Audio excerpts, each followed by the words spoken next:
Hello and welcome to Nitro Talk. Today we're going to be taking a look at another in the long list of my favorite engines.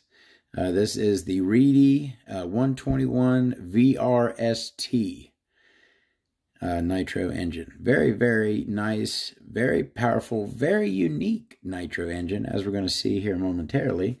And I had planned on, I actually did make this video disassembling this engine, but then when my phone rang, I realized that it wasn't recording, so we're now apart. So before we get into this, please, if you're into nitro engines, nitro vehicles, anything to do with the nitro side of the RC hobby, please like and subscribe.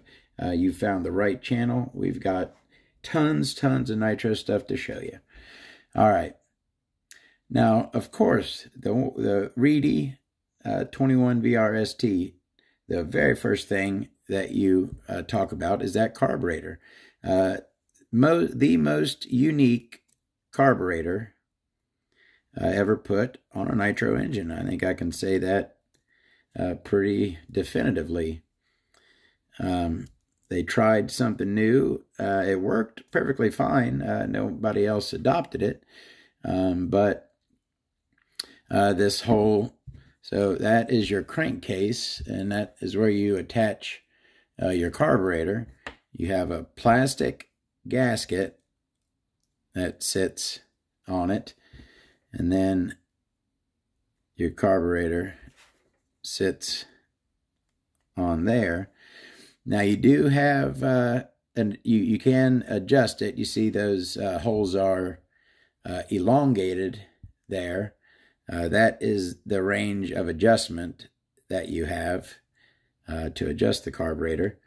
It worked perfectly fine. This engine ran like a peach. Absolutely loved this engine.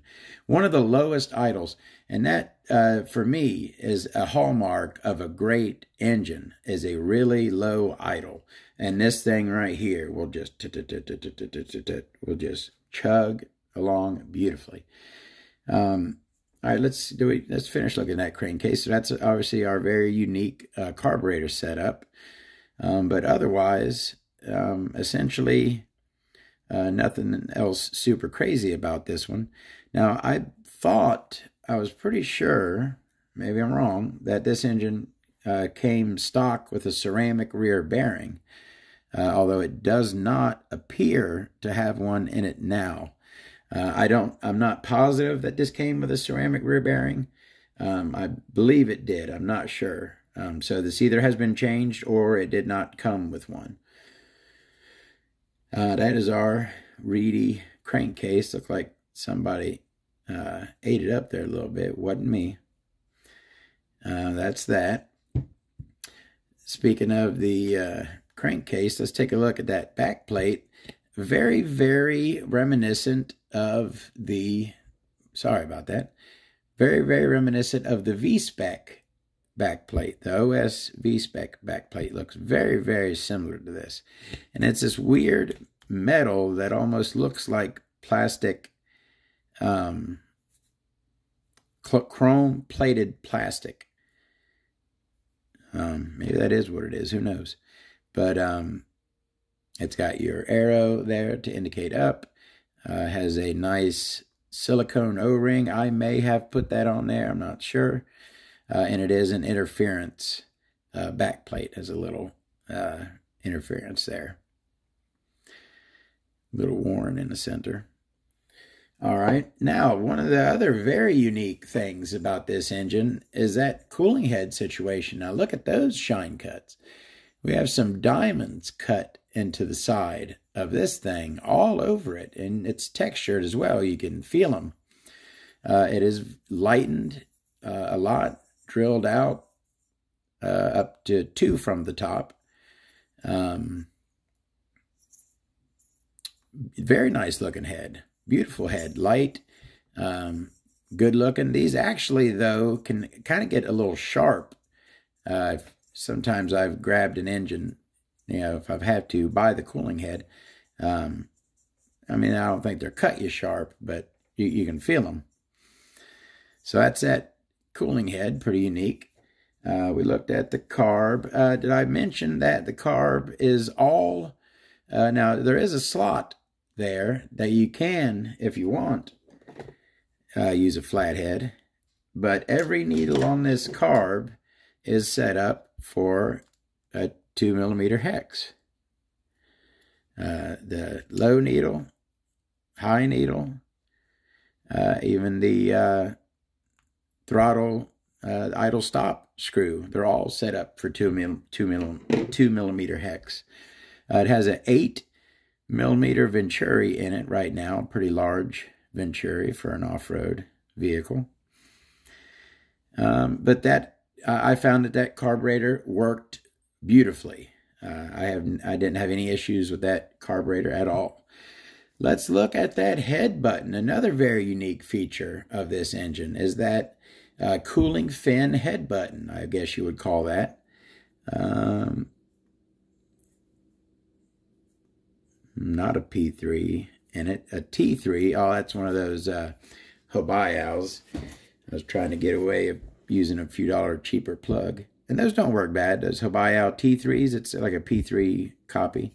It worked okay. See what kind of shim action we got on this thing. It is a turbo plug, of course. A very high-end engine this is. So, of course, we have a turbo plug. We have a brass.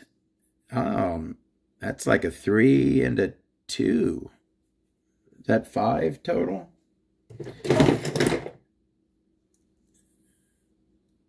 A 4. I thought that felt thick. That is a 4. I think that's a first 4, 4.5. Hold on, those got to be 2 stuck together. Gotta be. There's no way. I've never seen a 4.5. 4.5.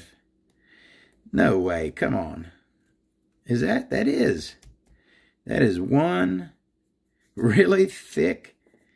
And that's got to be like a 3, I think. Yeah, that one's a 3. And that is a single, okay, still 4, not 4.5, but 4. That is a 4 and a 3, so a 0.7mm shim stack on this engine. Very large combustion chamber on this. And like I said, that cooling fin head button drilled out with the holes for lightning. Very, very nice. Very cool stuff on this engine. All right, we did everything. Ooh, now the crank on here, we have a coated crank. Very nice. And as you can see, I said this engine has a ton of use.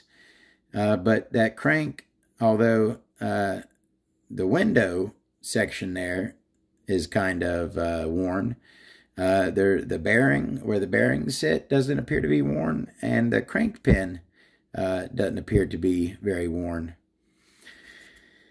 So, all right, and it is filled and ramped, slugged, got the whole array of goodies on this crank here. Ooh, I just noticed that. So let's take a look here. We have a very large fang, and I just noticed these, which are super cool. Look, you get the light right. You see that right there? And the other one on the other side, you got those little like mini V-spec type fang, not really, but cutouts there. I like that. That's super cool. So we have our big fang, our 2 little cutouts, and then we are opened up. We're opened up nice and big on the opening there. 2 slugs, our standard shark fin on the leading edge, right? Very nice. And then our induction window walls there are nice. And the ramp on this is gorgeous. Just a beautiful transition into that silicone ramp right there. Beautiful all around on that crank right there. Very nice. And yes, this engine is going directly into the ultrasonic bath when we're done here. Now, I don't know if I mentioned, but this engine, when I got it, I believe it had probably 6 gallons at least on it. And I put a few more. It looks like it's scored. You can see lines there, but you can't feel anything, even with your nail. And this engine, even though it is high up in, it's probably at this point got 8 or 9 gallons on it, it still makes good compression and still runs good. Idles super, super low, like I said. But we have our ports on the piston there. We got our ports to let some air by. 2 oil grooves on it. As you can see, good and carbon-y buildup on it there. We're going to the ultrasonic bath here momentarily. Pretty meaty on the end of the connecting rod there. I like the meatiness on it. And we are knife-edged, fairly sharp knife-edged. Pretty good. All right. Last thing is that sleeve. And, again, all the goodies. Got a very nicely ramped intake port, boost port there. Although it's fairly wide, not super tall, that intake port there. Not super tall, but nicely ramped coming up into it.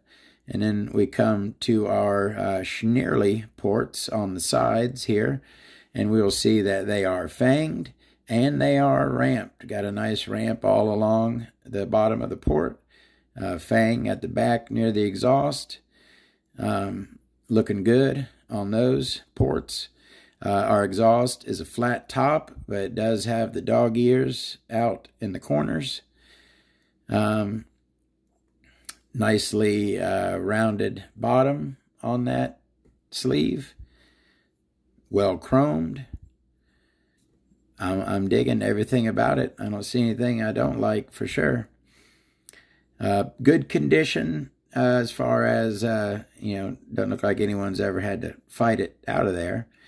It's got some gallons on it, but let's go ahead and see.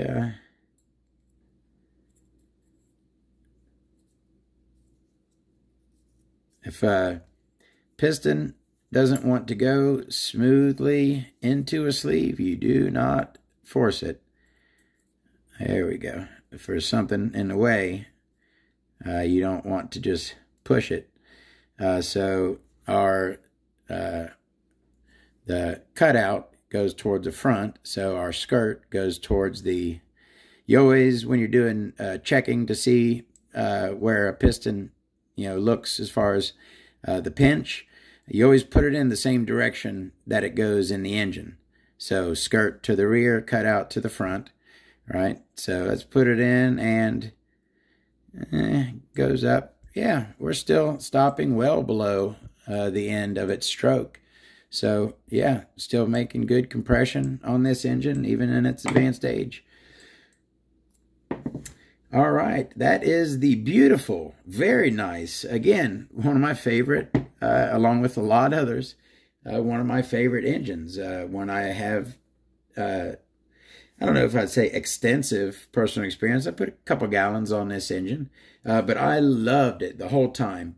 Beautiful power everywhere for this engine. And actually, the pipe I'm using right now in most of my vehicles, I'm running it on the GMR P5. I'm also running the same pipe on my SH engine in my other buggy, is the Associated 2035, which is the recommended pipe for this engine. It's the pipe recommended for the best power with this engine, and it absolutely does work great with it. All right, thank you very much for watching. Plenty more engines to come. We will see you there. Have a great day.